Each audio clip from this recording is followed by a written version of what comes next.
So guys, good evening. Update ko ulit sa inyo. So, hindi pa ako nakapagpalit ng pulley sa CVT para lumas sa kanyang hatak. Wala pa, hindi ko pa ito na-upgrade.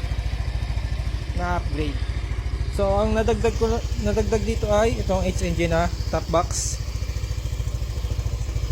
HNG na top box, tapos bumili akong bagong helmet, LS2 Storm 2. Yan. Tsaka ang ating intercom ay Blaze version 2 yan. Ito yung intercom na may music sharing. So, yun nga, may music sharing siya pero hindi ko pa ma-access yung music sharing niya. Kasi dalawa to.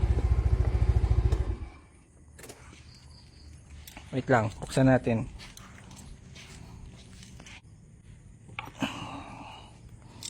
So, yun, dalawa yan. LS2 tsaka ito LS2 din.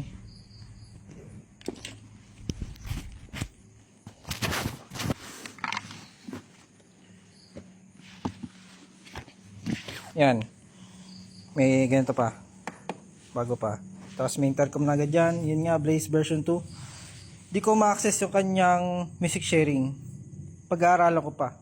Kasi nung bagong dating to, 2 oras kong pinapagana yung music sharing nito. Siguro hindi compatible sa Honor 400. So, kaya hindi ko mapagana. Yun lang, update lang.